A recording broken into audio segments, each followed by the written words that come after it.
ultrapassamos aí uma sequência muito proveitosa da nossa série de estudos em Romanos. Obrigado.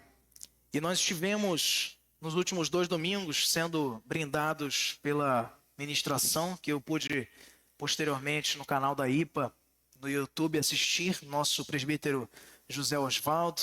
Agradecemos a ele também, especialmente nesta ocasião, por conta das aulas ministradas na EBD e nessa sequência de estudos que tanto tem nos ensinado. E, meus irmãos, hoje nós chegamos à lição de número 11, que vai abordar 2 importantes capítulos dessa carta, o capítulo 12 e o capítulo 13, que são capítulos eminentemente práticos, onde a gente já vence, na última lição de número 10, a parte teológica da carta aos Romanos, nos revelando, queridos, como que é importante o relacionamento do cristão nos mais diferentes âmbitos da sociedade.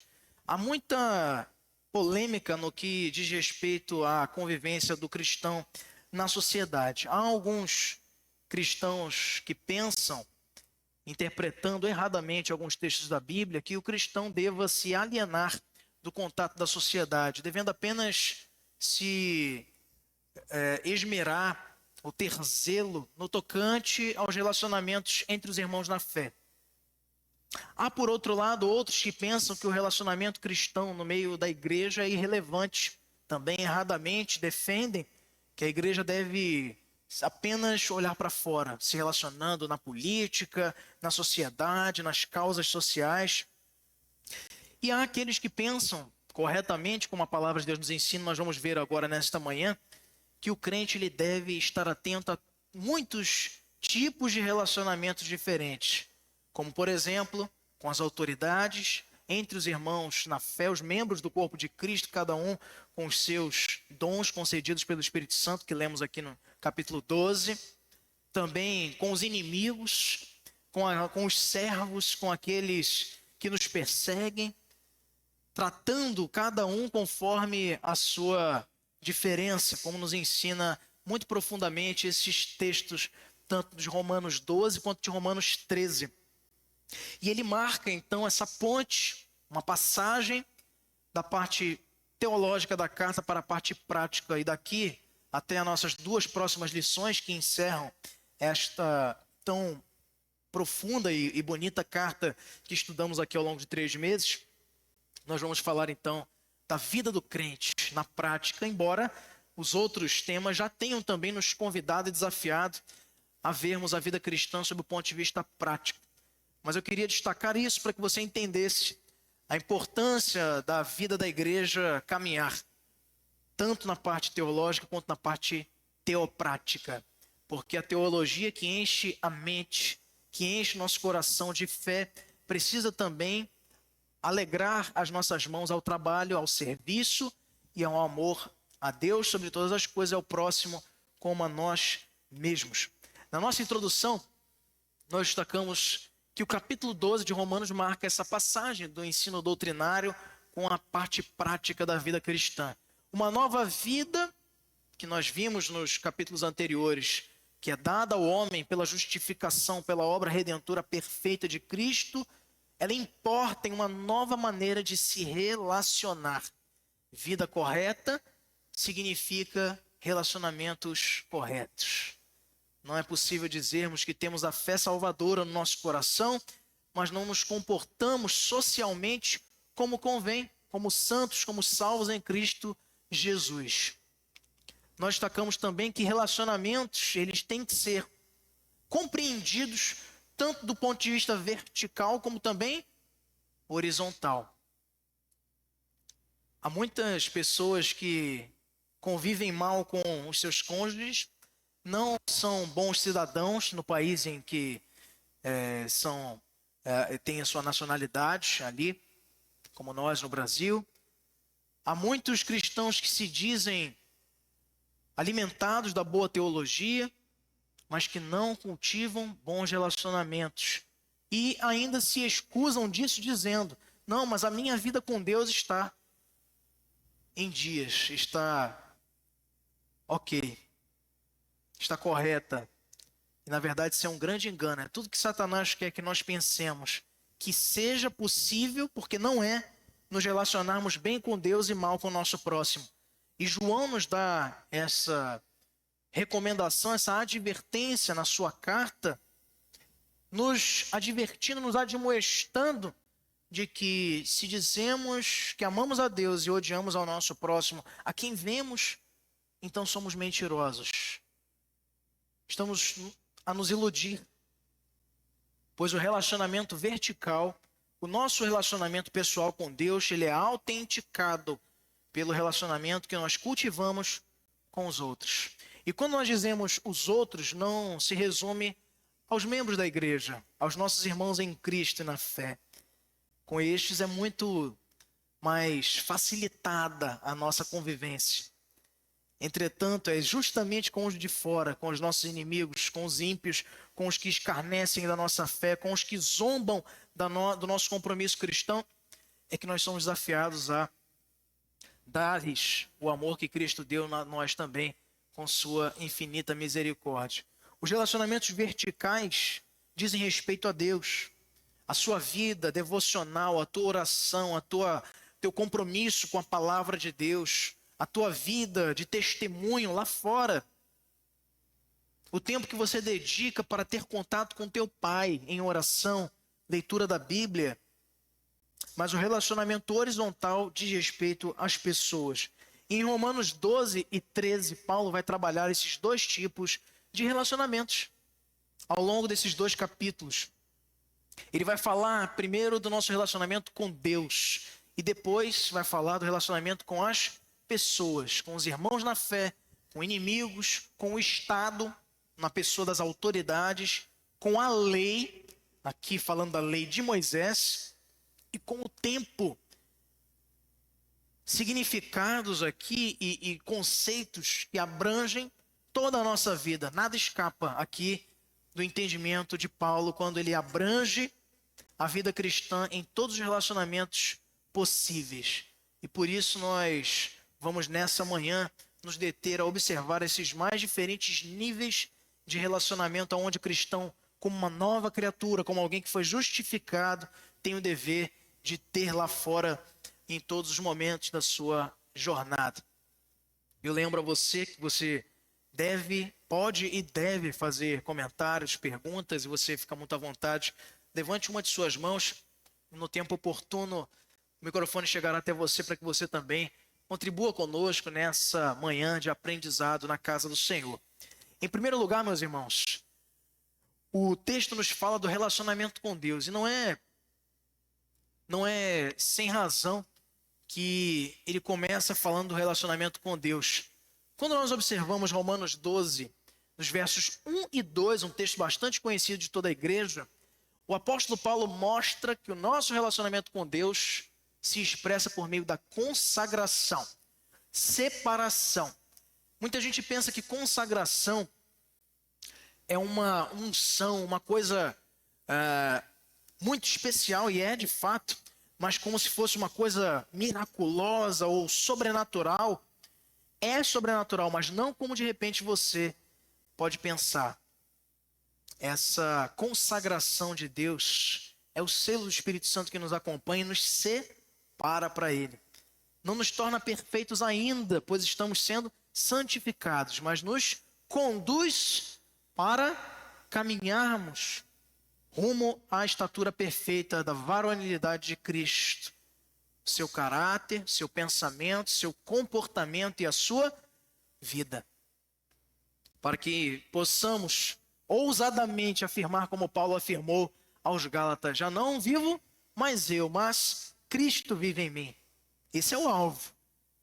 Muita gente pensa o contrário, que o nosso relacionamento com Deus vai ser sempre pautado pelo coitadismo, pelo vitimismo, dizendo o seguinte: não, mas eu não consigo perdoar quem me ofende porque eu não tenho o caráter de Jesus. Dizendo isso como se fosse uma desculpa. Bom, eu não ia conseguir mesmo de qualquer forma. Quando na verdade isso é uma sentença que nós atraímos para nós. Você não ter o caráter de Cristo é justamente o fato que nos desafia a melhorar, a caminharmos olhando para Ele, para que possamos crescer na nossa fé, mudando quem nós somos para sermos quem Ele é, menos de nós e mais dele. Mas Paulo destaca aqui sobre essa consagração 3 aspectos ou 3 maneiras que temos, caminhos para nos consagrarmos a Ele. E ele aborda em primeiro lugar uma oferta em culto racional. Ele diz, abra e mantenha a sua Bíblia aberta em Romanos 12, nós vamos acompanhando versículo após versículo. Ele diz: rogo-vos, pois, irmãos, pelas misericórdias de Deus, que apresenteis o vosso corpo por sacrifício vivo, santo e agradável a Deus, que é o vosso culto racional. Uma oferta em culto racional é uma vida de consagração, na sua mais alta compreensão. Nós muitas vezes somos tentados a pensar, meus irmãos, que culto é esta reunião, esse ajuntamento sagrado, solene do povo de Deus. O ato de se congregar, o culto público ao Senhor é extremamente importante, bíblico, revigorante, e é uma ordenança do Senhor para o seu povo, para que cultuem no contexto da comunidade. Mas o nosso culto ele não começa e nem termina aqui.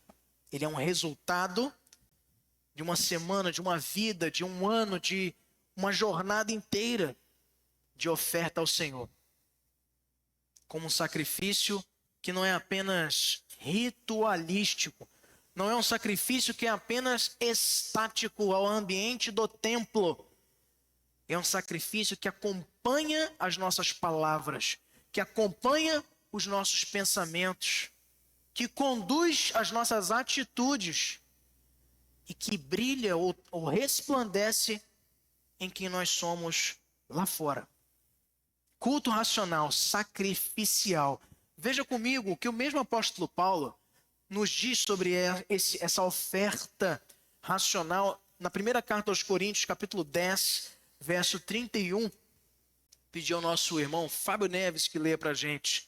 Primeira carta de Paulo aos Coríntios, capítulo 10, verso número 31. Paulo, nesse texto, vai abranger toda a vida do cristão como objeto ou propósito da glória de Deus. Vamos ver com o nosso irmão Fábio Neves.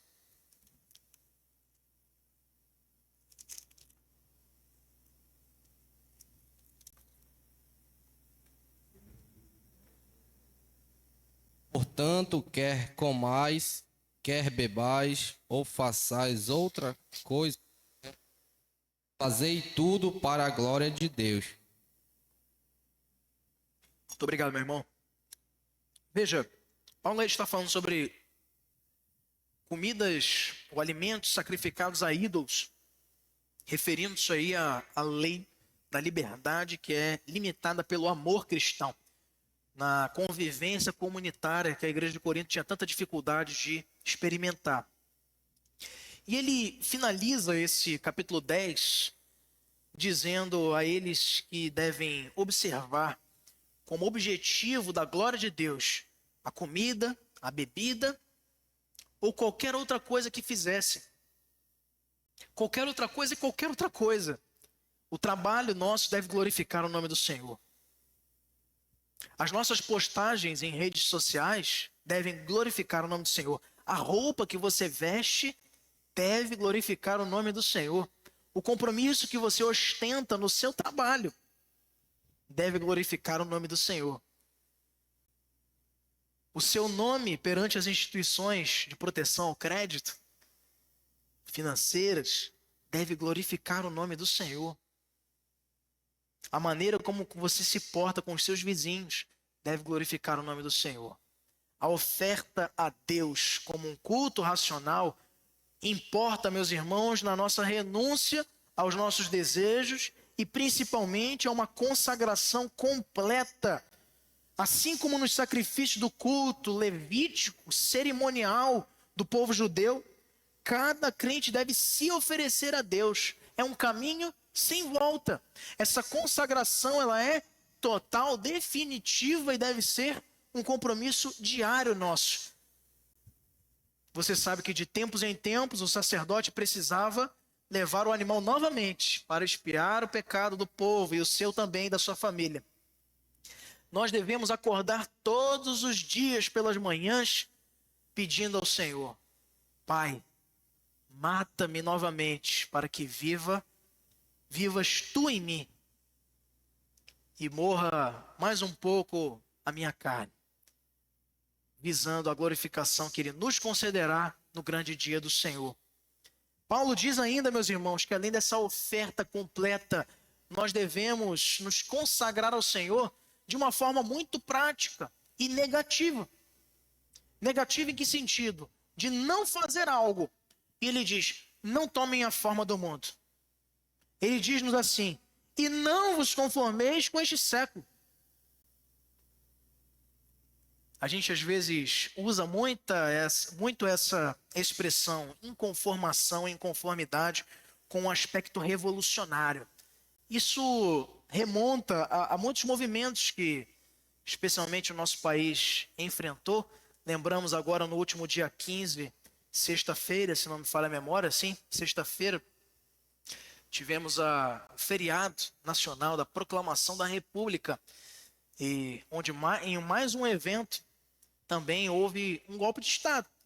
Naquele tempo onde Deodoro da Fonseca, ali erguido pelos republicanos, que também estavam descontentes com o governo imperial brasileiro, na pessoa de Dom Pedro II, destituíram o trono do imperador e ali proclamaram a república, um golpe militar que ali se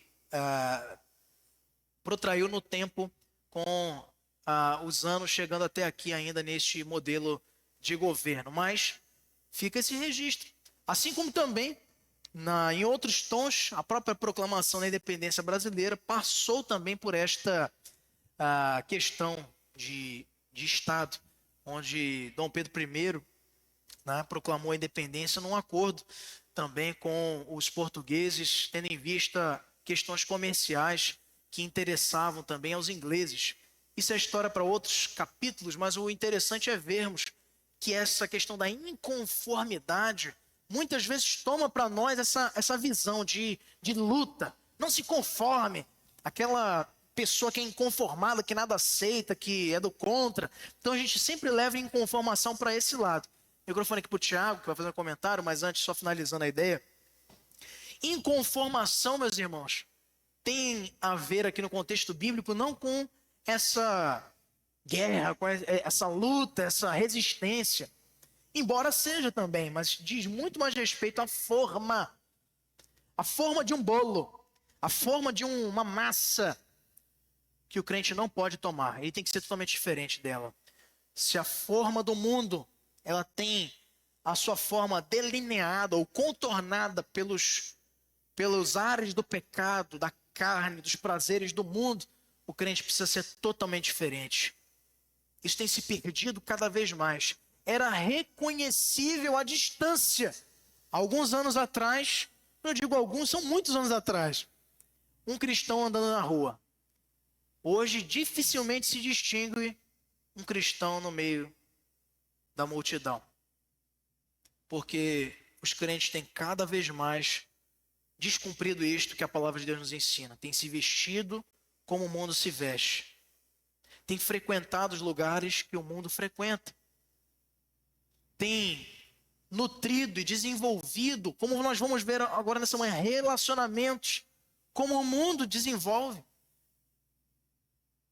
Tem tratado o casamento como o mundo trata. Também a educação dos filhos como o mundo educa. Tomando completamente a forma daquilo que não deveríamos de forma alguma nos parecer. E isso tem sido lamentável e impedido um progresso e avanço genuíno de um avivamento, de um processo de transformação da nossa nação. Justamente por conta desse ponto que não é sempre cumprido. Aproveitando que o Tiago vai estar aí com o microfone, aproveite e leia para a gente e depois faça seu comentário. na carta de Tiago, capítulo 4, verso de número 4. O Tiago vai ler Tiago. Então olha só como é que deu tudo certo.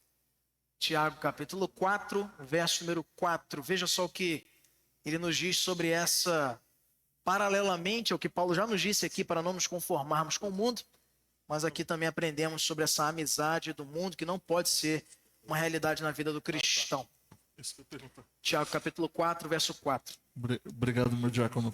Eu ia perguntar, né? Mas eu vou fazer a leitura, né?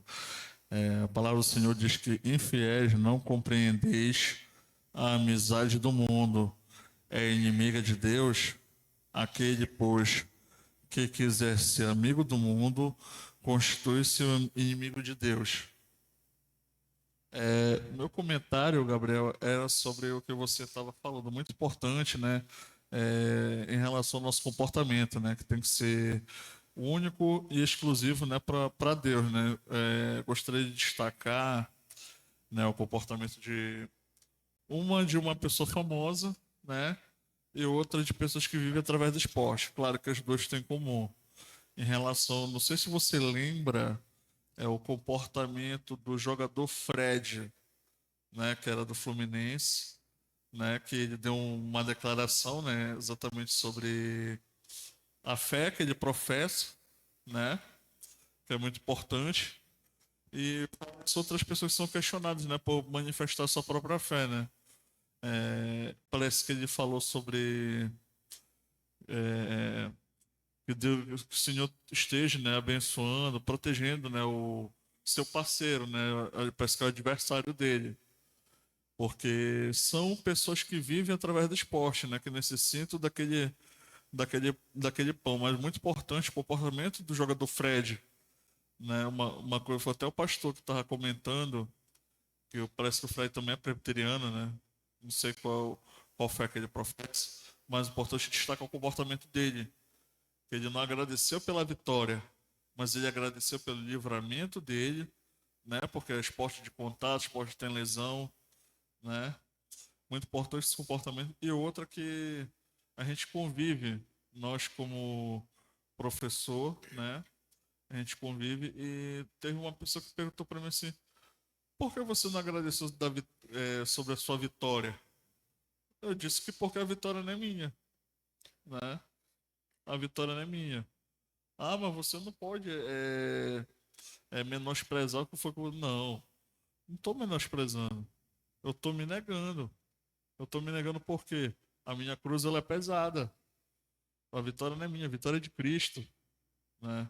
Mas eu não louvo a Deus pela minha vitória. Eu louvo a Deus pelo meu livramento, pela minhas bênçãos de cada dia. Agradecer pelas minhas bênçãos, porque o Senhor é benevolente na minha vida, né? Eu dou graças pela, não somente pela benevolência, mas pela misericórdia que o Senhor tem na minha vida. É, o, como você estava falando, né, em relação ao comportamento, né, e eu dou graças a Deus por isso, porque o Senhor ele não é Fluminense e nem Botafogo, né? Claro, o Senhor não torce para cada nenhum time. Exatamente para louvar pela vitória, mas não. Mas agradecer pelo livramento de cada dia, que é o comportamento que a gente tem que ter perante ao nosso Deus. Mas eu desconhecia que o Fred era presbiteriano agora, mas a gente vai usar essa referência. Obrigado, Tiago, pela sua contribuição, meu irmão. E é interessante pensarmos nisso porque a gente tem um costume muito conveniente para nós de dualizar a nossa vida cristã, imaginando que a gente tem um compromisso de ser cristão só na igreja. Então, quando na reforma um profissional procurou a Lutero perguntando como poderia melhor servir ao Senhor, ele tinha a intenção no seu coração de servir como um sacerdote, como um padre, ou então um teólogo, algo nesse sentido, com aquela imaginação de que apenas as atividades eclesiásticas podiam glorificar o nome do Senhor. E Lutero pergunta àquele homem: qual é o seu ofício, qual é o seu trabalho? E ele diz: eu sou um sapateiro. Então Lutero responde para ele: então faça o melhor sapato que você puder, e assim você vai glorificar o nome de Deus, o nome do Senhor. Então, um vendedor, um lojista, também um professor, um atleta, né, como o Tiago mencionou, vai representar o Senhor como embaixador de Cristo, onde quer que ele esteja, não tomando a forma do mundo, não assumindo a forma do mundo, como nós citamos anteriormente. Mas ainda uma terceira maneira de nos consagrarmos ao Senhor, nosso relacionamento com Deus, como Paulo aqui nos ensina, continuando no verso de número 2 do capítulo 12, ele diz: mas transformai-vos pela renovação da vossa mente, para que experimenteis qual seja a boa, agradável e perfeita vontade de Deus. A transformação interior através da renovação da nossa mente é um processo começado por Ele e que se desenvolve no caminhar da nossa vida cristã à medida em que nós nutrimos uma vida de aproximação e de intimidade com o Senhor e com a sua palavra. É assim que transforma-se a nossa mente. Não é estalar de dedos, não são fenômenos, não é no culto, é no particular, é no quarto secreto de oração, é no teu convívio diário com o teu Pai, com o teu Deus, que você vai sendo moldado conforme a imagem e semelhança dele. Isso não acontece do dia para a noite, mas é uma obra dele. Você pode tentar o quanto for conquistar, como lá o mágico queria também comprar o dom do Espírito Santo lá dos apóstolos em Atos, mas nós não temos condição alguma de conquistar, de alcançarmos sozinhos esta transformação. É Ele que promove nas nossas vidas. O nosso papel aqui é passivo. Nós precisamos, e dentro de uma sequência racional lógica, a nossa oferta é dizendo: Senhor, eu me entrego a Ti, faz a Tua vontade. E Ele vai nos mudando para que nós não tomemos a forma do mundo. E de que forma Ele faz isso? Transformando a nossa mente. Ninguém precisa chegar e dizer: Edson, não vista mais essa camisa. Ninguém precisa dizer e falar assim: Maxi, não use mais esse linguajar. Ou dizer assim: Cláudia, deixe de frequentar esses lugares. Não é o comando humano que vai transformar essa concepção.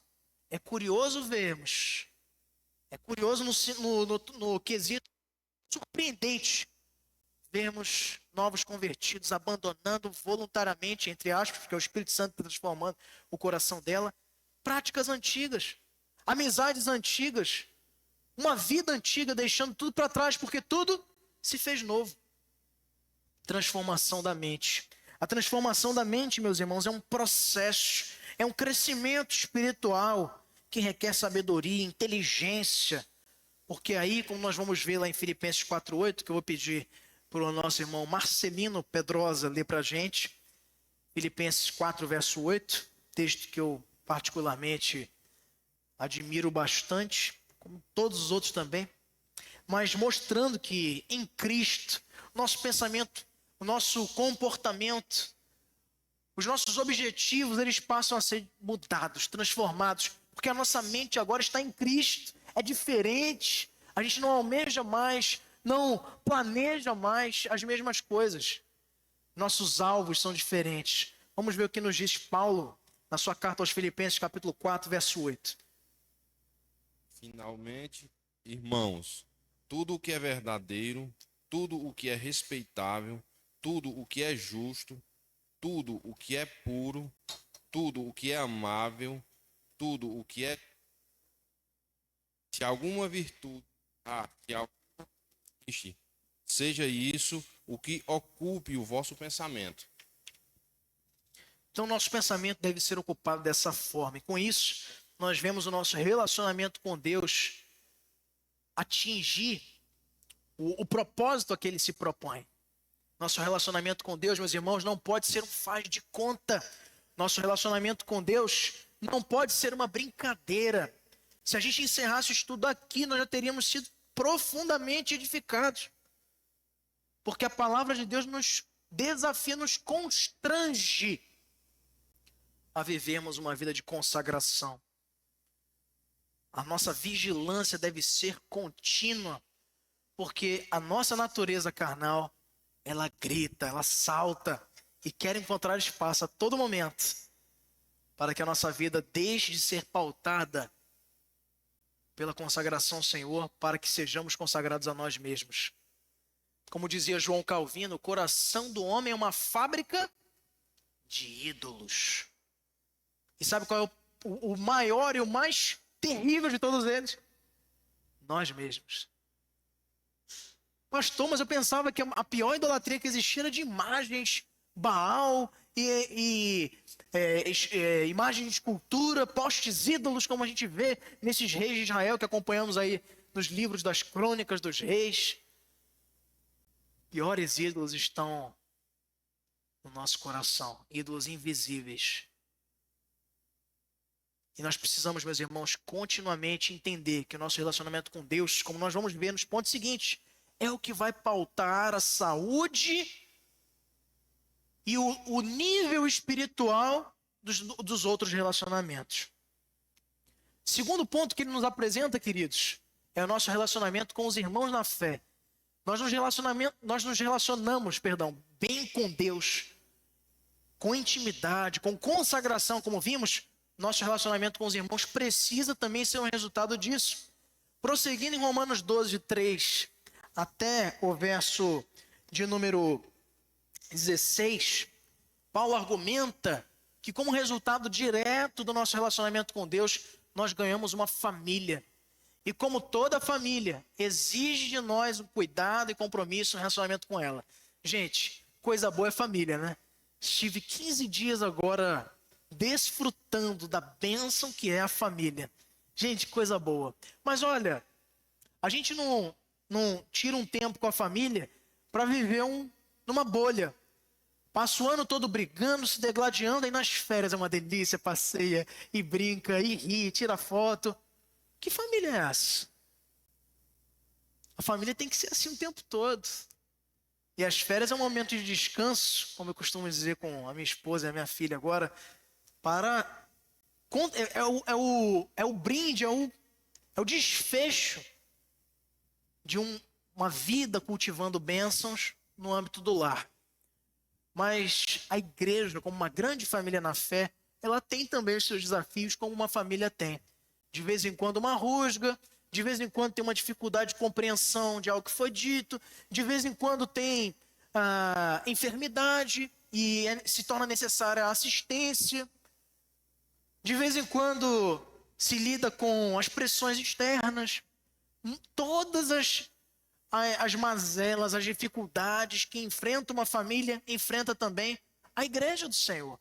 E precisa caminhar com irmandade, com fraternidade cristã, com compromisso e amor que Cristo nos dá para que seja dividido igualmente entre todos. Mas os nossos relacionamentos, eles precisam ser pautados, exigindo de nós cuidado e compromisso. Tem gente que pensa que a gente tem um irmão na fé só para usar essa nomenclatura. Ah, meu irmão na fé. É minha irmã na fé. Mas passou um ano, não manda uma mensagem para saber como é que tá. Tá vendo na igreja passando necessidade, não chama para conversar, para dar um conselho, ou para ver se pode ajudar de alguma forma. O nosso relacionamento precisa ser pautado por isso, uma comunidade vibrante, meus irmãos. Uma igreja que é viva, que é atuante, ela começa com fortalecimento interno, pois como poderá ela lançar as redes com eficácia nesse mundão afora, quando estivermos divididos ou enfrentando as nossas próprias dificuldades sem resolução? E a resolução delas está sempre nas Escrituras Sagradas. É a palavra de Deus que nos orienta para que vivamos como a IPA, como outras igrejas também, almejando viver a bênção da família na fé, com compromisso e cuidado. Esse relacionamento, como Paulo nos diz aqui, fala em primeiro lugar sobre a opinião moderada a nosso respeito. No versículo 13 ele nos diz o quê? Vamos ler. Porque pela graça que me foi dada, digo a cada um dentre vós, que não pense de si mesmo além do que convém. Antes, Pense com moderação, segundo a medida da fé que Deus repartiu a cada um. Pensar com moderação, meus irmãos, é caminharmos entendendo o nosso papel. A grande dificuldade, muitas vezes, nas igrejas contemporâneas e também do passado, passa pelo fato de a arrogância, a vaidade e o orgulho ocuparem no nosso coração o lugar da adoração, do serviço e da comunhão na fé. Gente que chega na igreja já apresentando todas as suas credenciais. Gente que no desenvolvimento da sua fé não respeita os processos, os ciclos que deve passar de aprendizado, de crescimento. Gente que quer subir. E veja como é que a compreensão é toda errada. A pessoa pensando na igreja em subir. Na igreja a gente vem para descer, para se prostrar, para morrer para nós mesmos, para pegar uma pesada cruz, como mencionou aí o Tiago, e levarmos nesse auxílio, nessa caminhada de aprendizado, de partilha, e que não passa por subir degraus, mas para nos quedarmos, nos lançarmos aos pés de nosso Senhor Jesus Cristo, e por Ele sermos mudados. No próximo domingo nós vamos ter um culto de recepção aqui de membros, culto de colheita. Um ano passado com frutos que o Senhor promoveu a esta igreja. Um bom grupo de irmãos. E que já estão de antemão esclarecidos que sua chegada na igreja é para servir, não para serem servidos. É para somarem esforços e não para serem servidos no contexto como lá fora se pretende.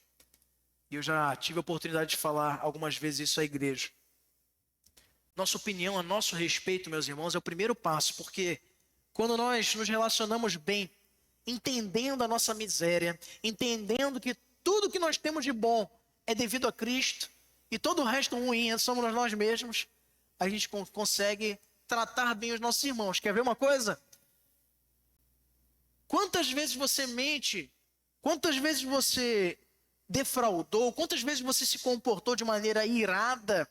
Ou você não dispensou perdão quando deveria? E arrependido encontrou perdão do Senhor.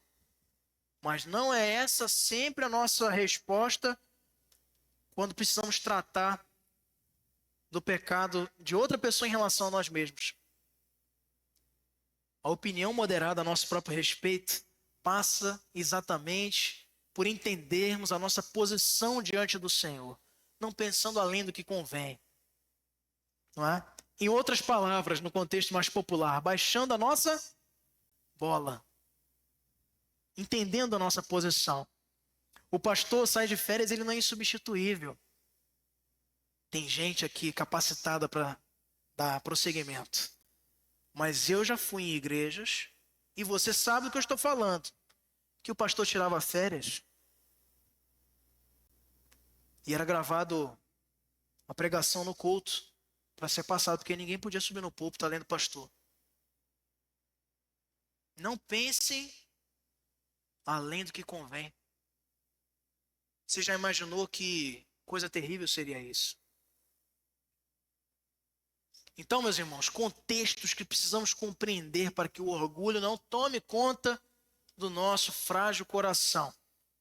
Nesse contexto do relacionamento com os irmãos. Primeira coisa é entendermos que devemos ter um pensamento moderado sobre quem nós somos. O microfone aqui para o Max, que quer fazer um comentário.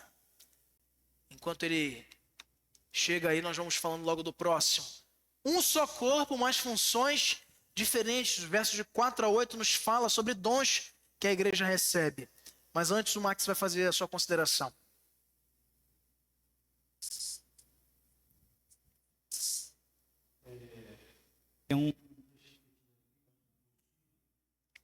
Precisamos ter uma opinião própria, equilibrada a respeito de nós mesmos. Aí ele fala assim: não devemos subestimar ou superestimar o nosso valor. Pensemos com moderação. Esse não devemos subestimar ou superestimar o nosso valor eu estava fazendo a leitura, analisando em casa, que é aquela, acho que tem um pensamento um pouquinho duplo, no sentido assim de que nós, né, os servos de Senhor, nos apresentamos para o Senhor e, ao mesmo tempo que a gente não deve se depreciar, se sentindo inútil, né, numa forma de não ser, né, aquela questão da pessoa dizer assim, eu não sei fazer nada, eu não sirvo. Então, tem esse lado aí, né, Muito da bem. pessoa se depreciar de uma tal forma. E tem o outro lado, que é o extremo. Eu costumo dizer que o problema de tudo está no extremismo. O problema de todas as coisas está no extremismo, as pontas, Sim. né? E a pessoa ter esse sentimento e ter outro sentimento, dizendo que ela é sempre superior ou ela tem algo melhor do que os outros. Então é bom frisar esse ponto, só compartilhando, que tem esses dois lados, né? O lado que a pessoa se superestima e o lado que ela se subestima, a questão de colocar muito abaixo, inferior, e impossibilitando até de ser usado na mão de Deus também para exercer serviço na obra do Senhor. Quais são, Max, 2 exemplos bíblicos disso? De alguém que subestimou e de alguém que se superestimou. Superestimou? Primeiro, de quem se subestimou. Vou te dar toda a dica. Deus chamou, falou assim: não, eu não sei se eu vou conseguir. Moisés. Moisés é chamado, ele se subestima. O Senhor está dizendo: eu estarei contigo. Diga que o eu sou te enviou. E fale a Faraó: deixa ir o meu povo. Não, Senhor, eu não sei falar, eu sou meio gago, isso e aquilo.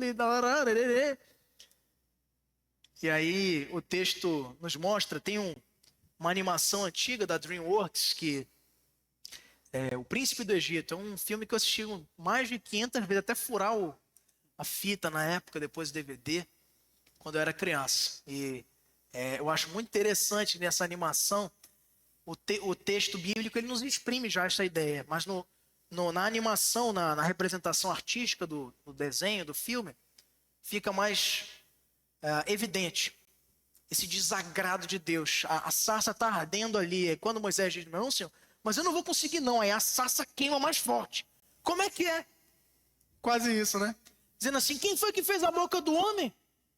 E quem é que põe as palavras na sua boca para que fale? Dizendo o seguinte: você está desacreditando que eu vou ser contigo? Vai e fala. Subestimar. Muito bem lembrado pelo Max. Segundo exemplo, Davi, quando ele estava no auge da sua fama militar, das suas conquistas em Israel, todas elas, veja só, todas as suas conquistas em circunstâncias totalmente desfavoráveis. Mas por que vencia Davi? Porque o Senhor estava com ele. Aí ele decide, um belo dia, fazer um levantamento, um censo dos soldados disponíveis para a guerra. Para que serviu o recenseamento ou o censo naquele contexto? A contabilidade militar, de capacidade militar, era uma demonstração de poderio para as nações vizinhas, porque aquilo era documentado. Então as outras nações iam ver: nossa, Davi tem tudo isso de soldado, então não vou nem me meter mais com o povo de Israel, sabe? Como hoje, muitos países aí no contexto ali que a gente está vendo, guerra da Ucrânia com a Rússia e Israel com Hezbollah e aquelas forças ali, Irã e aqueles países circunvizinhos, como é que eles eles se ameaçam, não é? Reflexamente. Eu tenho tantas armas nucleares, eu tenho tantos mísseis de destruição. Contagem. E aí Davi decidiu: não vou fazer uma contagem. E a lei de Deus proibia que fossem contados os levitas e os da tribo de Benjamim. Pois ele mandou contar todo mundo, sem exceção, para aumentar ainda mais o seu lastro de contabilidade de batalha. Pois isso foi um grande pecado. Superestimou-se na sua própria força, esquecendo-se das suas batalhas que tinham sido todas vencidas no nome do Senhor. Pensamento moderado, é isso que devemos ter, meus irmãos. Um só corpo, mas funções diferentes. Nos versos de 4 a 8, ele nos apresenta, como nós já lemos, esses diferentes âmbitos de serviço na igreja. É muito interessante que Paulo, ele abrange aqui diferentes formas de servir ao Senhor. Porque assim como no seu corpo temos muitos membros, mas nem todos os membros têm a mesma função, assim também nós, conquanto muitos, somos um só corpo em Cristo, membros uns dos outros, tendo, porém, diferentes dons segundo a graça que nos foi dada. Se profecia, seja segundo a proporção da fé. Se ministério, dediquemo-nos ao ministério. Ou que ensina, esmere-se no fazê-lo. Ou que exorta, faça-o com dedicação. O que contribui, com liberalidade. O que preside, com diligência. Quem exerce misericórdia, com alegria. Pastor, eu tinha um desejo muito grande de servir na igreja. Com o que, meu irmão? Com misericórdia. Eu tenho esse dom. Ainda não ouvi ninguém dizer isso. Até hoje. Mas estou começando o ministério, ainda há tempo. Pastor, eu tenho um desejo muito grande de servir ao Senhor. Na igreja, me envolver, porque eu tenho um dom. Qual é o dom, meu irmão? Dom de contribuição. Eu recebi. Pastor, eu tenho o dom de exortação.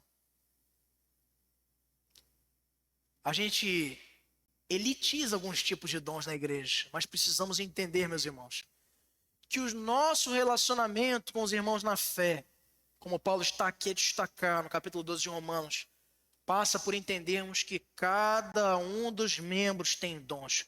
Não há nenhum crente com todos, e não há nenhum que não tenha nenhum dom. Já vimos isso aqui em séries de estudos anteriores na nossa escola bíblica dominical. Dons são capacidades, habilidades que o Espírito Santo dá aos membros da igreja para o serviço.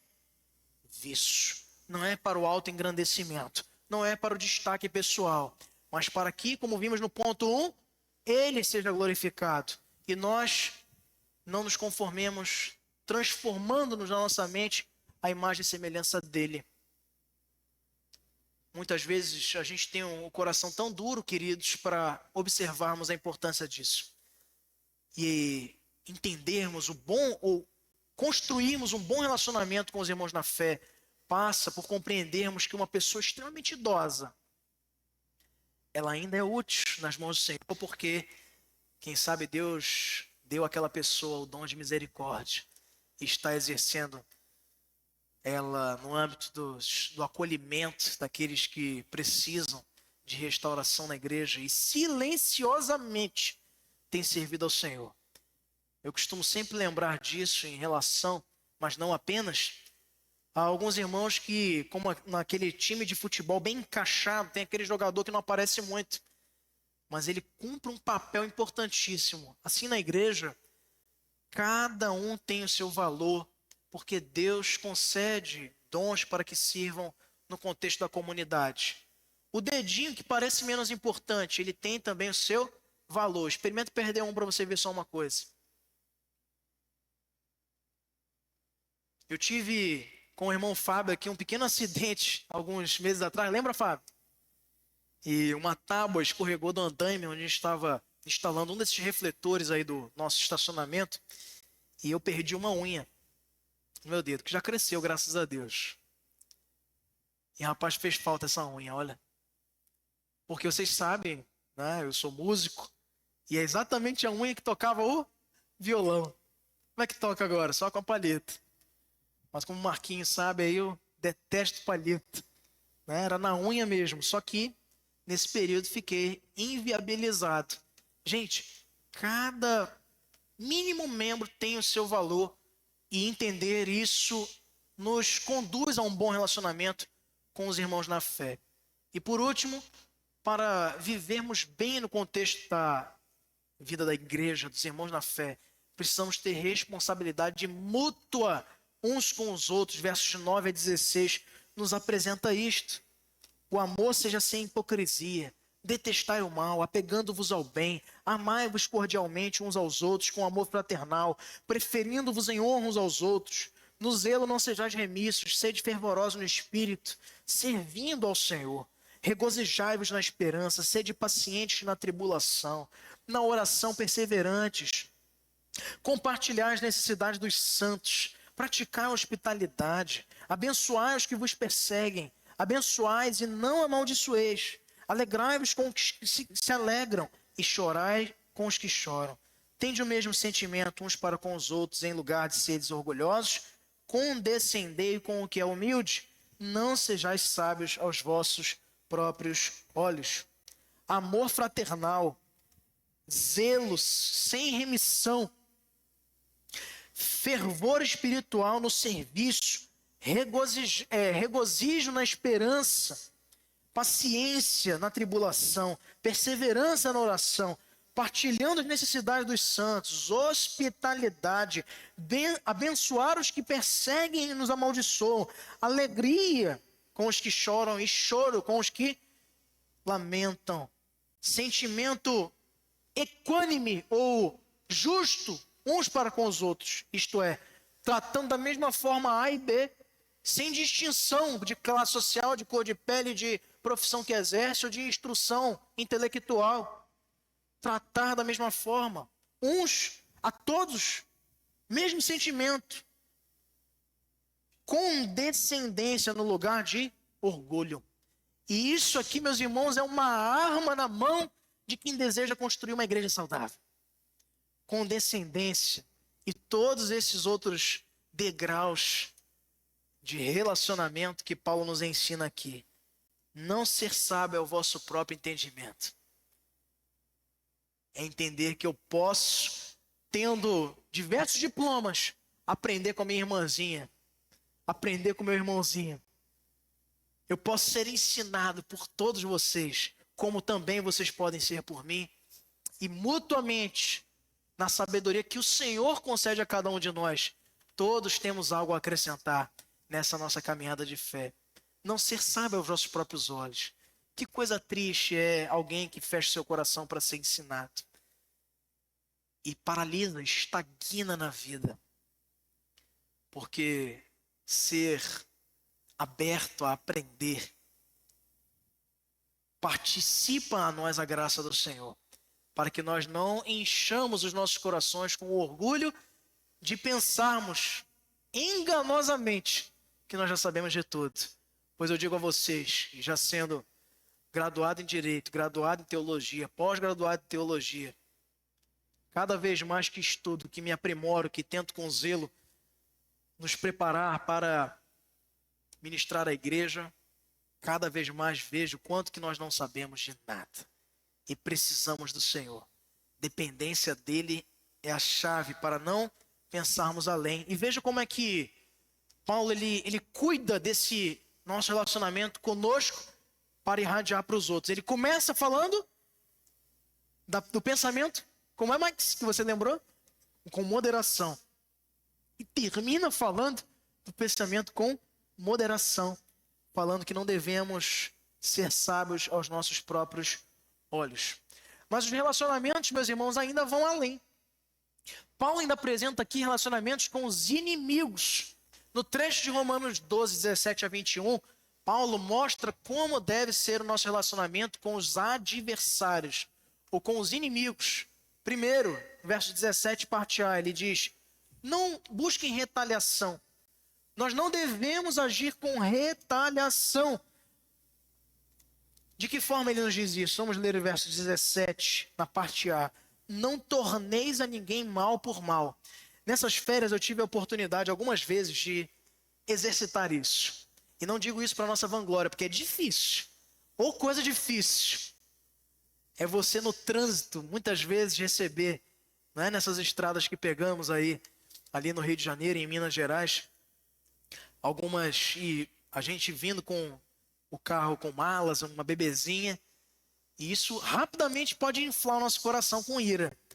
Alguém que te fecha de maneira indevida ou busca trazer algum tipo de estresse. Acho que Marcelino, que faz viagens mais longas, aí deve lidar bastante com isso, né? É um exercício, né, Marcelino? Para perseverança, para paciência, para o temor cristão. Mas sim, algumas vezes eu pude baixar ouvidos, e quando a pessoa pensava que eu ia, né, ali vociferar um grande xingamento, eu disse assim: Deus abençoe, vá na paz, querido. E a pessoa ficava sem ação. você quebra o ciclo da violência, da maledicência, da agressão, seja ela verbal, principalmente verbal aqui nesse contexto, quando você não retalia. Cristo, ele foi ali cuspido, foi ali xingado, amaldiçoado por uma multidão que alguns dias atrás, algum tempinho atrás, dizia: Hosana, bendito o rei que vem em nome do Senhor. Montado ele numa jumentinha, balançavam palmas nas mãos para receber a ele, entrando em Jerusalém. E alguns dias depois diziam: crucifica-o! Na sequência da mudança repentina do coração daqueles que buscavam um revolucionário e não um salvador. E o que ele fez? Você vai para Isaías 53 e vê um comportamento de uma ovelha muda perante os seus tosqueadores. E resumindo, meus irmãos, esse ponto, a não retaliação é justamente o comportamento contrário, distinto e frontalmente oposto àquela célebre frase, célebre entre aspas, que se popularizou no mundo afora ao dizer: eu não levo desaforo para casa. Não é? Ou então bateu, levou. A não retaliação é o contrário disso. O crente não se comporta assim. O crente, ele não retalia. Além disso, com os seus inimigos, ele age também esforçando-se pelo bem. No verso 17, parte B, ele diz: esforçai-vos por fazer o bem perante todos os homens. Veja, todos os homens é todos os homens. Sabe aquele colega de trabalho que tira a tua paz, que faz de tudo para te colocar numa zona de desconforto? Você precisa, além de orar por ele, esforçar-se por fazer o bem por essa pessoa. Sabe aquele vizinho chato, não é? Que não te compreende, que vive criando problemas com você? Você precisa esforçar a todo custo para fazer o bem. E isso vai importar muitas vezes é você renunciar até direitos. Mas você está disposto a isso? Não. Nem você, nem eu. Entretanto, meus irmãos, Cristo, que transforma a nossa mente, lembra do ponto 1, nos move a entendermos de maneira plena isto e podermos esforçarmos pelo bem até daqueles que nos odeiam, que nos perseguem e que nos amaldiçoam. Precisamos também nos esforçar pela paz. No verso 18 ele diz: se possível, quanto depender de vós, tende paz com todos os homens. Observe que ele diz: se possível, nem sempre será.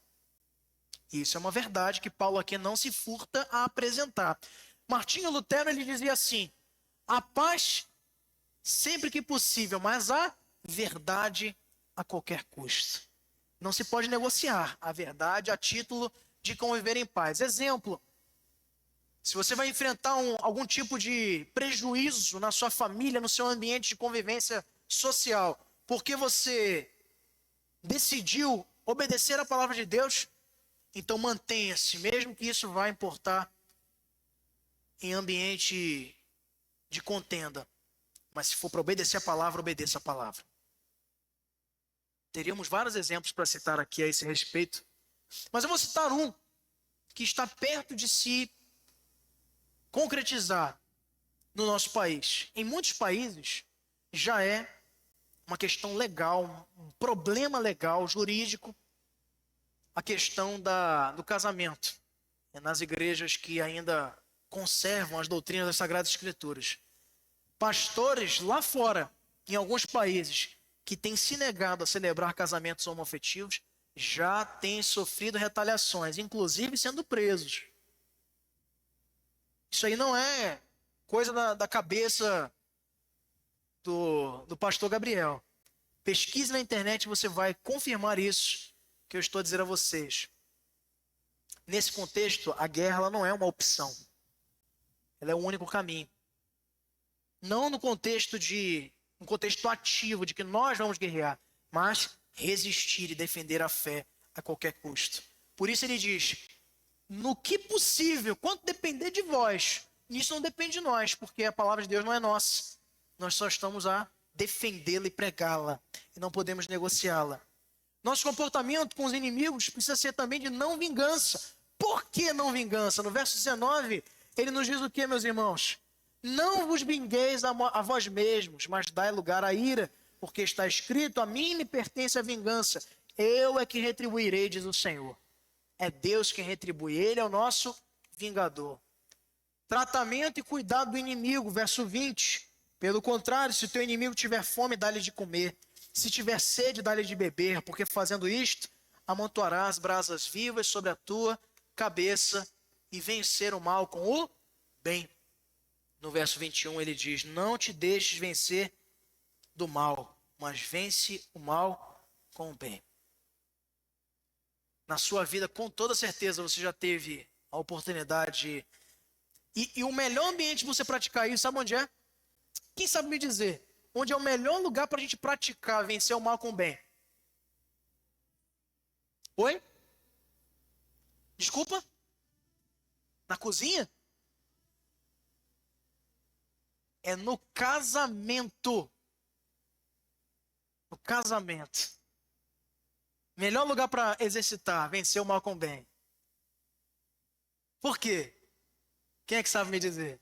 Quando tem uma discussão, um problema que todo casamento tem, se não tiver, está errado. E quando tem um desentendimento, alguma situação, um dos cônjuges é convidado, é desafiado a praticar isto. Vencer o mal com o bem. É um buquê de flores, é um chamego, é um carinho que chega para aqui, chega para lá.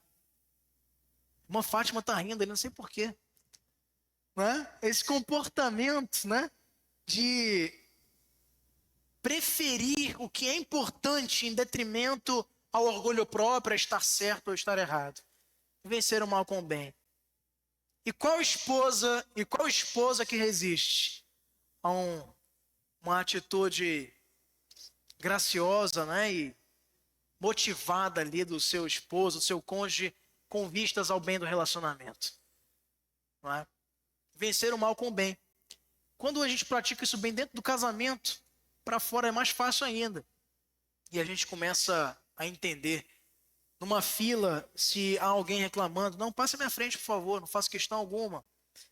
Num supermercado, ou então, quem sabe, numa outra situação da tua vida, você consegue com maior facilidade abrir mão daquilo que você acha certo, nesse tocante a privilégios e direitos, para vencer o mal com o bem. Em quarto lugar, meus irmãos, há, a partir do início do capítulo 13, um destaque especial de Paulo ao nosso relacionamento com as autoridades. Mas, pastor, eu pensava que o relacionamento, ele se resumia em relação ao novo homem, à nova criatura, a Deus, aos irmãos da fé, aos inimigos. E estava tudo certo. Entretanto, meus irmãos, Paulo não está aqui inovando em nada. É muito importante nós destacarmos isso, porque há alguns teólogos, pseudo-teólogos contemporâneos, que defendem que apenas o que Jesus disse é que é considerado inspirado na Bíblia. Nós não cremos nessa heresia tacanha, porque toda a palavra de Deus é inspirada. Pedro nos diz isso na sua carta. O que Paulo registra não é menos inspirado do que o que está registrado nos evangelhos. Por que não é? Porque ele não muda, não tergiversa ou não contraria nada do que Jesus ensinou. Pastor, mas Jesus não falou sobre autoridades, não falou? E quando ele diz, qual é a esfinge que está nessa moeda? César. Então dá a César o que é de César. A quem tributa, tributa. A quem honra, honra. Relacionamento com as autoridades. E Paulo só vai aprofundar o que Jesus já havia abordado de certa forma nos seus ensinamentos. Quando nós avançamos a Romanos 13, de 1 a 7, Paulo continua tratando de relacionamentos, mostrando-nos o respeito às autoridades como um mandamento que possui suas próprias razões. Primeiro, todo homem esteja sujeito às autoridades superiores. Veja que aqui, diferente do que ele fala em relação à paz comunitária, que deve ser almejada pelo crente no que for possível, ele não fala aqui, no que for possível, quando der, respeitem as autoridades. Quando chega tempo de eleição, principalmente presidencial, como eu vejo isso aqui sendo descumprido? Mas olha, é um mandamento. Deus, ele diz, todo homem esteja sujeito às autoridades superiores. Não é uma faculdade do cristão, é um dever nosso, respeitar. Veja que Paulo, ele foi preso 2 vezes e na última de maneira cabal, culminando na sua morte, como também foi Pedro e os demais apóstolos, por fazer o quê? Cometer crimes? O que era que Paulo estava fazendo? Pregando o evangelho, plantando igrejas, discipulando novos convertidos, anunciando o reino de Deus, doando-se pela causa do evangelho. Mas isso para o Império Romano era crime, porque destituía uma falsa divindade idólatra atribuída a César. E o que foi que Paulo fez? Liderou uma revolução? Apresentou uma proposta de emenda constitucional para que fosse autorizado o evangelho? Isso foi um conjunto de coisas que séculos depois, de maneira conveniente, foram construídas pelo próprio Império Romano para se beneficiar da religião cristã. O que tem para mim reservado? Se eu pregar o evangelho eu vou morrer, pois eu vou pregar. A lei é essa, eu me submeto a ela. Foi ele até onde podia, com a sua cidadania romana, pleiteando as autoridades, mas com o fim de se salvar? Pense comigo, Paulo, quando foi preso e pretende falar a Agripa e depois ao imperador, ele queria se salvar? Ou ele queria testemunhar do evangelho para aquelas autoridades? Será que ele já não sabia o seu destino? Nas suas cartas, como temos analisado aí no estudo panorâmico da Bíblia, vemos com profundidade que ele sabia do destino que lhe estava reservado e via isso com muita alegria no coração, dizendo, como disse aos Filipenses, morrer para mim é lucro, o viver é Cristo. Pastor, estou muito preocupado. Vão mudar as leis do país e agora vai ser proibido falar contra certos pecados. Pois, meu irmão, a nossa lei, a nossa Constituição é esta, é a Bíblia Sagrada. É ela que nós seguimos e devemos obediência, porque antes importa obedecer a Deus do que aos homens. Pois eu vou pregar. A lei diz que eu vou ser preso por isso, então eu irei com muito orgulho. A pergunta que eu faço a você é, se fosse crime hoje pregar o evangelho com fidelidade, você seria considerado culpado ou inocente? Eu gostaria de ser considerado culpado. Deve ser esse o pensamento de todos nós. Nós precisamos estar sujeitos às autoridades. E ele mostra as razões disso nos versos de 2 a 7. Por que nós precisamos estar sujeitos às autoridades? Vamos lá. Versos 2 a 7. De modo que aquele que se opõe à autoridade resiste à ordenação de Deus. E os que resistem trarão sobre si mesmos condenação, porque os magistrados não são para temor quando se faz o bem, e sim quando se faz o mal. Queres tu não temer a autoridade? Faze o bem e terás louvor dela, visto que a autoridade é ministro de Deus para teu bem. Entretanto, se fizeres o mal, teme, porque não é sem motivo que ela traz a espada, pois é ministro de Deus, vingador para castigar o que pratica o mal. É necessário que lhes estejais sujeitos, não somente por causa do temor da punição, mas também por dever de consciência. Por esse motivo também pagais impostos, tributos, porque são ministros de Deus, atendendo constantemente a este serviço. Pagai a todos o que lhes é devido, a quem tributo, tributo, a quem imposto, imposto, a quem respeito, respeito, a quem honra, honra. Irmãos, nessa semana, nós fomos consternados com um lamentável episódio ocorrido em Brasília. Você sabe o que eu estou falando. Um homem que se deixou vencer pelos limites que precisamos ter com respeito a nossas opiniões e pensamentos políticos, se suicidou num atentado contra instituições democráticas em Brasília. Mas, pastor, é um absurdo o STF, pastor, isso e aquilo. É verdade, queridos.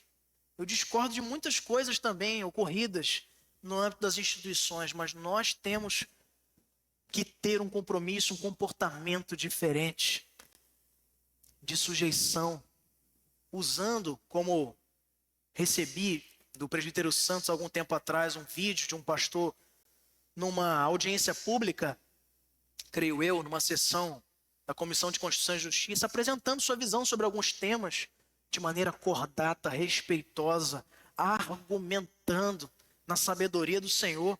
E quem sabe, muitas das suas ponderações serão ouvidas pelos representantes do povo ali, naquela comissão do Parlamento Brasileiro.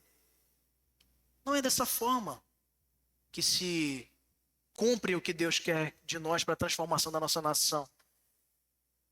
Cometendo o pecado do suicídio, lançando bombas para afligir a outrem e depredando patrimônios públicos, como vimos no 8 de janeiro. Fatos lamentáveis que nos mostram tudo ao contrário do que a palavra de Deus nos orienta. Mas muitos daqueles ainda levantam a bandeira do evangelho, pelo menos de garganta, mas quem sabe não de vida. Pois se vivessem de fato o evangelho, não teriam agido da forma como agiram. A nossa sujeição às autoridades parte deste mandamento e se justifica, suas razões estão calçadas dentro da instituição que Deus dá a reis, Ele que os coloca, Ele que os tira. É Ele que governa a história. Por quê? Porque toda autoridade procede de Deus. Quem se opõe à autoridade que é instituída por Deus, se opõe a Deus. Pastor, mas mesmo a autoridade que é ímpia, ele falou aqui, toda autoridade de direita procede de Deus. Ele falou que toda autoridade cristã, é isso que ele está dizendo? Quem era a autoridade quando Paulo escreve aqui a carta para quem? Aos romanos. Quem era? Quem era o governante de Roma quando Paulo escreve essa carta à igreja de Roma? Era um conservador? Era um social-democrata? Quem era o governante? Era um pagão, um ímpio. E Paulo diz, é instituído por Deus. Quem se opõe à autoridade, a Deus se opõe. Microfone para a irmã Cláudia Salles. 2 minutinhos aqui. Queria compartilhar com os irmãos uma fala do pastor Greg Johnson no seu livro O Mundo de Acordo com Deus. Ele vai falar sobre as autoridades no desígnio de Deus. Aí ele comenta, né? Ele vai dizer que a autoridade é o direito e a responsabilidade de comandar em certa situação, porque as autoridades não são vitalícias, né? Elas mudam o tempo todo. Então ele vai dizer, as autoridades são legítimas, mas seu abuso não. Também vai comentar que a autoridade deriva e depende de Deus, né? Toda autoridade vem de Deus. Podem ser respeitosamente desobedientes para ser fiel a Deus. A Bíblia fala sobre a graça em todos os relacionamentos com a autoridade. Ele vai dizer também, no final desse artigo dele, vemos o efeito da queda em todos os relacionamentos, mas Jesus reverteu isso, nos ensinando a colocarmos as necessidades daqueles que estão sobre nossa autoridade acima das nossas próprias. Ele comenta lá Mateus 20, 25, 28. E terminando ele fala, o fiel exercício da autoridade é regulado pela amorosa instrução de Deus, sua lei. Ela é o fundamento para uma vida ordenada na terra. Falando para nós que somos cristãos. Só queria compartilhar isso com os irmãos, depois eu posso até botar lá no grupo. Coloque, vai ser uma benção para todos nós. Obrigado, minha irmã. A compreensão do cristão, sobretudo reformado, é esta, de que o cristão ele participa da política, ele é um membro da sociedade, e lá ele é luz, lá ele é sal, ou pelo menos deve ser. E o nosso comportamento, como muito bem colocado no artigo lido pela nossa irmã, precisa ser respeitoso. Nós já pregamos aqui, sobretudo no último mês, no penúltimo mês aí de setembro, no nosso culto da pátria, sobre esse tema. As autoridades são constituídas para benefício do homem. E quando elas não cumprem esse mistério, o próprio Deus se encarrega de dar as providências cabíveis, tirando-os ou destituindo-os. E muitas vezes, quando permite que governantes ímpios governem a nação, é muitas vezes para o juízo nosso, pela pouca eficácia que temos surtido na sociedade onde estamos inseridos. É um dever de consciência, diz aqui Paulo também, e é uma obrigação tributária. Nós temos que prestar tributo conforme as leis do país, podemos nos insurgir pelos meios cabíveis. Particularmente, eu penso que nós temos uma altíssima, isso é um dado mundial, somos um dos países que tem as maiores arrecadações tributárias do planeta. Entretanto, isso não se reveste necessariamente em serviços de qualidade, no transporte, na saúde, na educação e na segurança pública. Então, onde está o problema? É na arrecadação ou é na gestão? Muita reflexão que devemos ter, principalmente quando participamos da democracia no contexto do nosso voto. Mas o nosso relacionamento, o relacionamento do crente com as autoridades, passa pela sujeição e pelo respeito, como diz aqui o apóstolo Paulo. Em quinto lugar, ele fala do relacionamento com a lei. E ele mostra aqui também em Romanos 13, de 8 a 10, 3 lições sobre o nosso relacionamento com a lei. No verso 8 ele diz: a ninguém fiqueis devendo coisa alguma, exceto o amor com que vos ameis uns aos outros. Pois quem ama ao próximo tem cumprido a lei. Primeira coisa, ele diz: não devam nada a ninguém. A lei aqui no contexto do nosso compromisso, a lei do cristão agora qual é? Nós vimos nos capítulos anteriores, quando teologicamente Paulo abordou esse assunto. A lei para quem estava antes sob o ministério da morte era a lei de Moisés. A lei da nova criatura, no contexto da redenção que Cristo nos oferece com o seu sacrifício, é o amor. A lei que governa o coração do crente é o amor. E isso nos move a não dever nada a ninguém. Vamos ver o que nos diz lá em Provérbios 6, versos de 1 a 11, sobre isso. Paulo refere-se a temas que já era de conhecimento bíblico também dos seus ouvintes.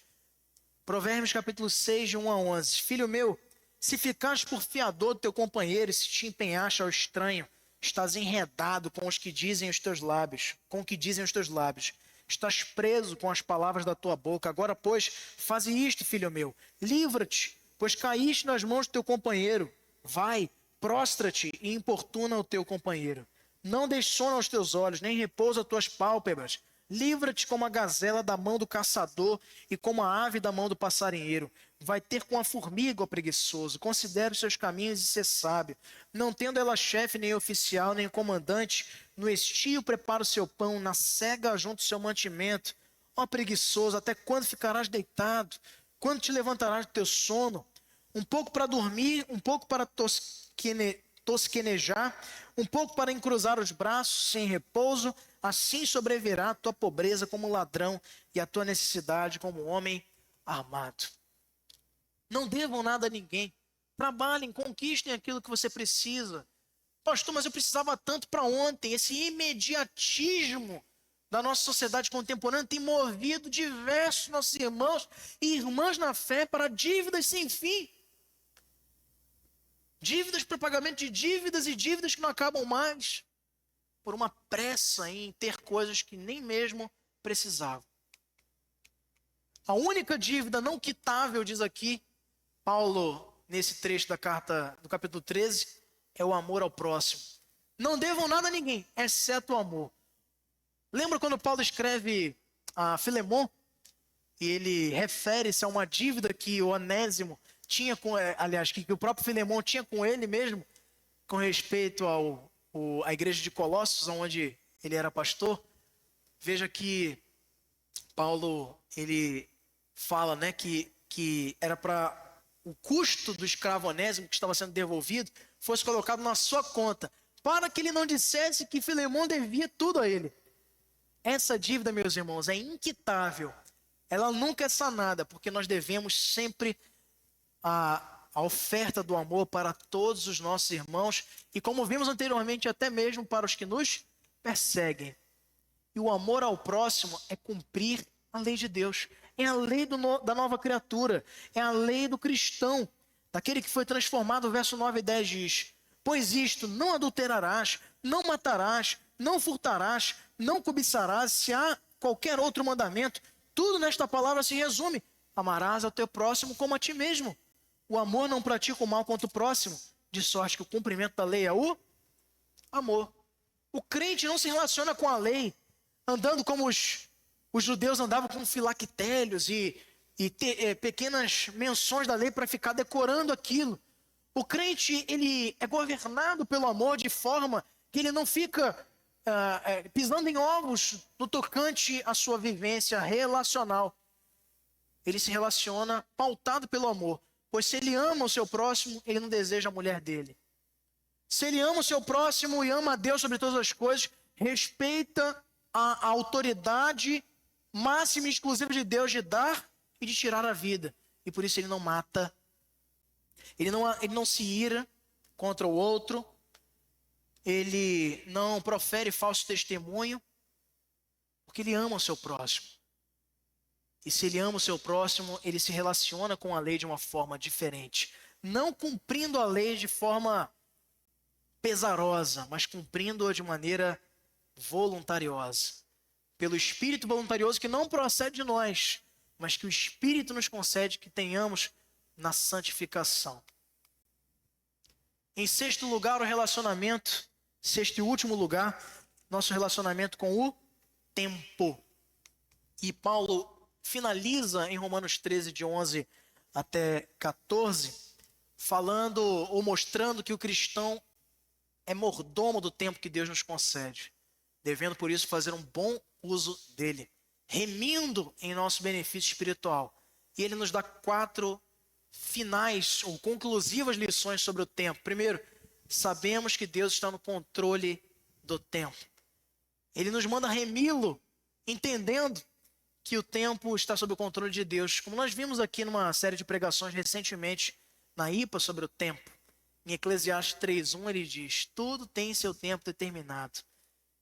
E não há nada debaixo do céu que não esteja sob o controle do tempo de Deus. Nós sabemos que este tempo vai ter fim com a segunda vinda de Jesus, como o próprio Paulo fala em 1 Tessalonicenses 5, 1 e 2. E também sabemos que precisamos esperar o tempo de Deus, não nos desmotivando na fé, vigiando e estando atentos aos acontecimentos, ou seja, não alienação. Ah, pastor, o tempo está nas mãos de Deus, então não vamos preocupar com os acontecimentos. Você precisa estar inteirado, atualizado sobre tudo, pois nós precisamos estar atentos aos sinais da vinda do Senhor. E nós queremos encerrar com essa leitura de 2 Pedro 3. Eu gostaria de pedir ao nosso irmão Diácono Edson Baldez que abra para a gente e faça essa leitura. Segunda carta de Pedro, capítulo de número 3, verso de número 8 até o verso de número 13. 2 Pedro 3, de 8 a 13.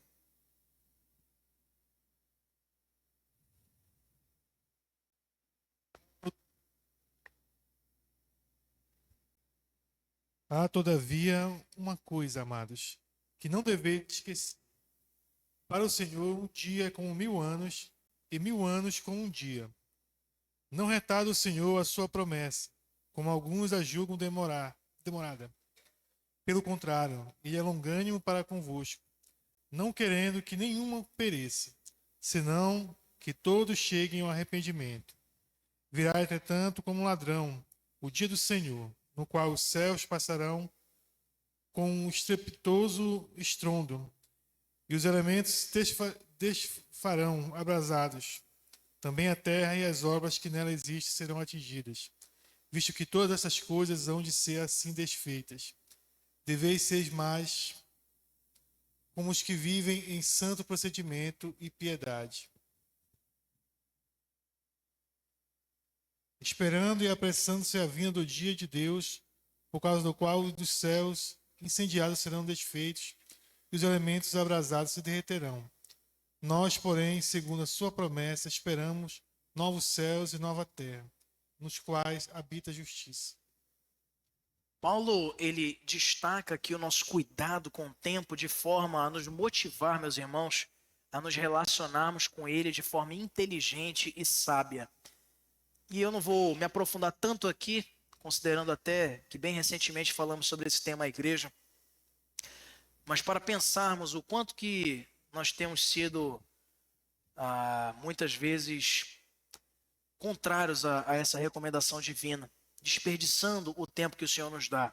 E precisamos ser vigilantes para com o bom uso desse presente que Deus nos dá, essa dádiva chamada tempo, vigiando, estando atentos aos acontecimentos, sabendo que precisamos esperar o tempo certo de Deus, sem nos desmotivar na fé, como vimos aqui no texto lido pelo nosso irmão diácono Edson, e sabendo que esse tempo ele não é para sempre, não nos aprisionando aos acontecimentos desse tempo, desfrutando do que Deus nos dá aqui na sua criação, mas entendendo que vai ter um fim, que será consumida a terra, e que nós viveremos nos novos céus, na nova terra, aonde sim, esta será a nossa pátria por toda a eternidade, se assim Deus permitir.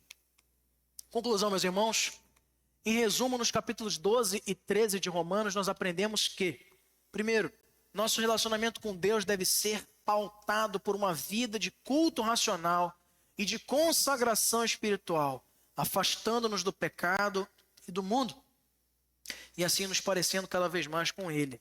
Segundo, nosso relacionamento com as pessoas, irmãos, autoridades, inimigos, etc., deve ser pautado na obediência a Deus, no amor fraternal e no respeito às diferentes funções do corpo de Cristo, tendo em vista que o objetivo dos dons é o serviço e o crescimento da igreja. R.C. Sproul, na sua obra A Carta que Transforma o Mundo, no seu livro sobre Romanos, ele nos diz: a exortação de Paulo em Romanos 13, para que respeitemos as autoridades e amemos uns aos outros, é um reflexo do caráter de Cristo, que nos chama a viver em paz, em obediência e com bondade, como testemunho da nossa fé ao mundo. Toda a fé cristã baseia-se na sua obra e precisamos também basear o nosso viver naquilo que ele fez, respeitando as autoridades, vivendo em amor uns com os outros e tendo uma participação efetiva no seu plano, no seu projeto, conforme ele nos concede que tenhamos. Que Deus nos abençoe, meus irmãos. Vamos ficar de pé para encerrarmos a nossa EBD de hoje. Chamo o grupo de louvor para nós louvarmos o Senhor com um cântico final.